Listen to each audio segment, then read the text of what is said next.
How good are the 2022 Paris Eternal? If the answer is anything like it's been the last 2 years based off of how I've judged them, Paris fans should be jumping for joy. However, they're technically overdue for a letdown year, and it's not like they had a glamorous offseason. If I were to give some general thoughts on Paris here in the preseason, they appear to have some decent upside. They're a well-run org, and their players are quite likable, but do they have enough to pick up where they left off? That is the big question we will be attempting to answer today. Before we get into all of that, here's a brief rundown of what happened during the Paris offseason. Technically speaking, only 2 players left the roster. The only place to take a hit was DPS, as both Suna and Onigod entered free agency. I like and respect Oni, he definitely had his moments last year, but Paris could do better for sure. He's not irreplaceable. DPS has a wealth of talent filled both with old and new faces. So while his departure is certainly sad, Paris will survive. And the same could be said for Suna, but to a greater extent. He came in for that occasional Tracer comp, and that's basically it.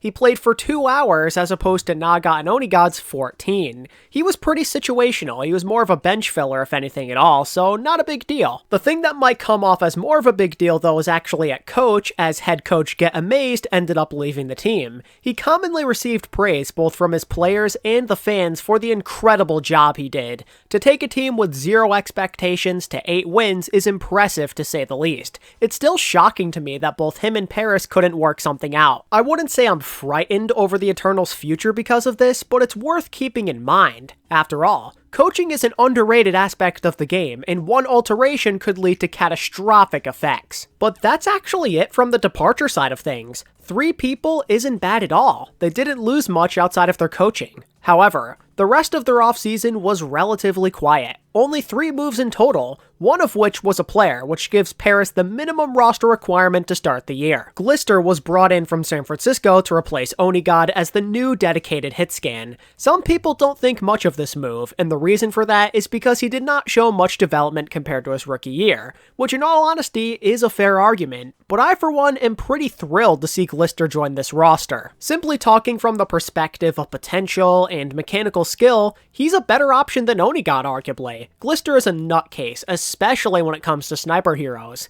If I'm being honest, I don't believe that he was as bad on the Shock as people were making him out to be. Could he have played better? Sure, but everybody's play on the Shock suffered last year, let's not sugarcoat it. It's not limited to him by any stretch. They struggled as a team, and even through all of that, Glister definitely had his moments. I thought he played well in particular against multiple top-level opponents. There's a chance that the Shock just weren't a great fit for him. This dude is only 20 years old, there's so much room to improve, and we already know that he can play well at the Overwatch League level thanks to his rookie year on London. A new team could be all it takes for him to reawaken his prowess. Glister is a perfectly fine starting DPS to have. It might be more ideal to have him in a rotation, but there's also reason to believe that he can hold his own as a full-time starter. He's a good person to take a chance on.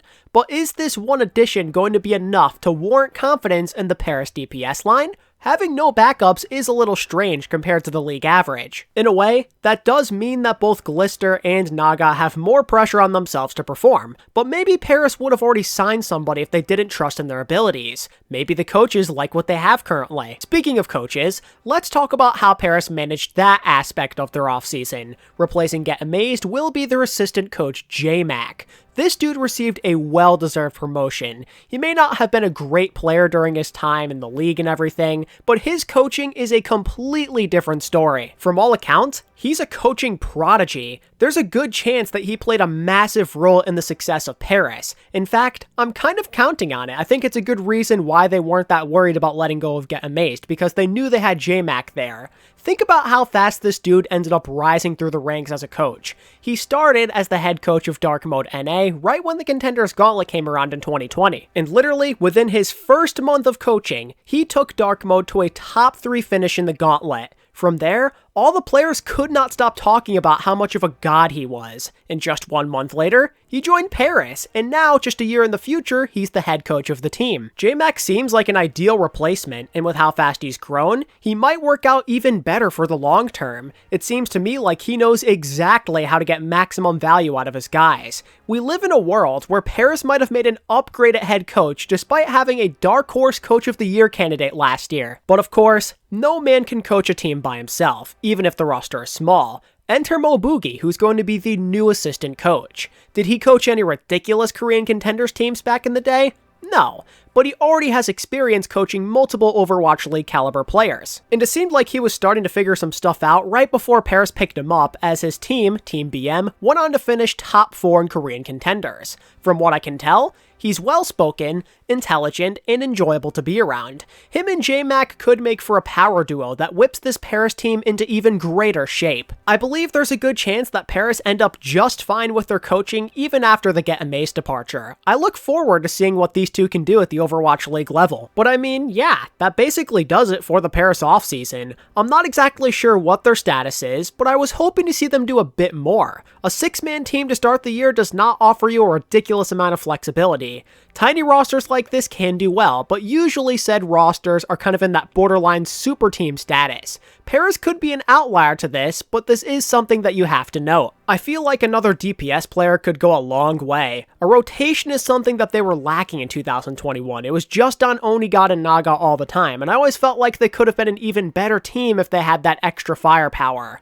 It's a shame because I really do think that Glister Naga is promising on paper. They generally cover most of your needs, but not everything. A key component that they're missing, at least on the surface, is a true Tracer specialist. Both Naga and Glister have flexed onto her in the past, but neither one of them have ever really blown you away. And that's a problem if you look around the West. There's a lot of elite Tracers out there, and she tends to be meta like every single year. What's gonna happen if like the meta turns towards like a Tracer plus a hit scan? And who knows what other problems could come along the way? There's going to be a lot of pressure on this DPS line, and they may not have it in them to handle it all by themselves. Although I feel in most cases they still should be pretty good. There may be a few holes in their games, but they're actually very flexible. Naga showed off a diverse hero pool last year while playing at an all-star level. Then you have Glister, who is one of the most lethal duelists in the game with the ability to play some projectile as well. Glister Naga is no laughing matter. I love both of them, and they could in theory only get better as time goes on.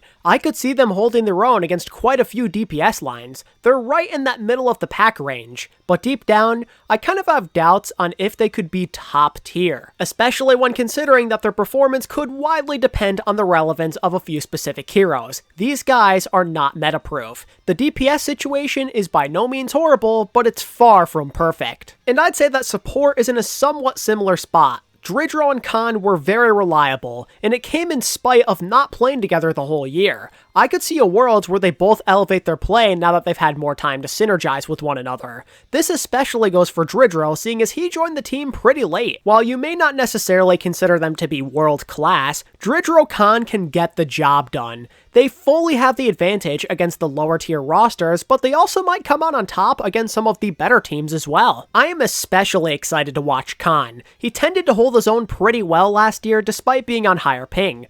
Khan could pop off even more just from having a better ping advantage. A similar thing happened with Fielder, so that kind of gives me hope that Khan could take his game to another level still. And he can play just about any flex support hero at a reasonably high level, so you don't have to worry about him falling behind like ever. I generally love what this support line is doing. They're well proven, and the idea of them having multiple reasons to show improvement is pretty exciting. The only possible concern is what might happen if a double flex support meta rolls around. I doubt this would be the case, but imagine how tough it would be for these guys if double flex support became the standard. I like Dridro and all, but that could be a tough ask for him. That could lead to a potential disadvantage, seeing as a bunch of teams from NA stacked up heavily on flex supports over the offseason. The Eternal support line is good for the standard, but they're not perfect. That's why I think that having at least one backup would be a smart idea. In most cases, I believe they'll be adequate, but just like the DPS, they're in that good but not great status. If you simply want to go off how complete a certain position feels, Tank is probably the best place right now, seeing as they actually have some sort of rotation. Vestola and Don are going to give Paris a person who plays their natural characters at all times. Don Vestola basically gives you everything you need. Just like Dridro, Vestola still has so much room to improve now that he knows his teammates a bit better. You gotta keep in mind that he had some nice games very quickly at the start of his career on Paris despite not really knowing anybody. And Don, he also was a lot better than I thought he'd be during 2021.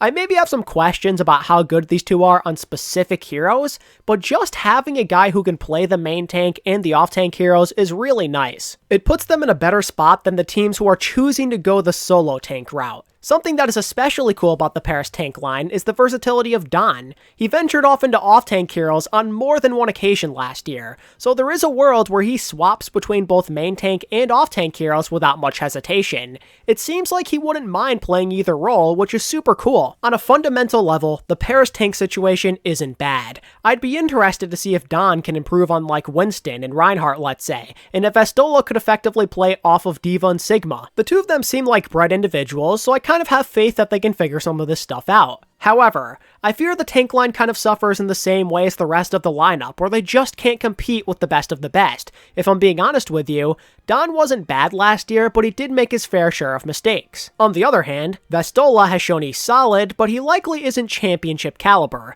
The tank heroes he specializes in have some loaded competition, and his hero pool may not be big enough for him to play outside of a few specific metas. Overall, I do like the Eternal just from like a talent standpoint. They proved themselves after the initial doubts from last year, so there's more reason to trust in them. I don't consider any of their players to be unworthy in the slightest. The only thing is, they fall short of that great tier. There's a lot of good with a ton of potential, but no guaranteed superstars to lead the way. Just about any one of them could become that guy later down the line, but until then, they'll have something to prove, but just in a different way compared to last year. They feel very middle of the road. It's not necessarily a bad thing, but it does mean that playoffs could be a tough thing to achieve. I especially feel this way due to their roster size. They have one singular backup in a game where versatility seems to be valued heavily. You want that option to mix and match, I feel like. It could be the difference between winning and losing a tough set that requires adjustments. I especially wish that they had some sort of rotation at that DPS line.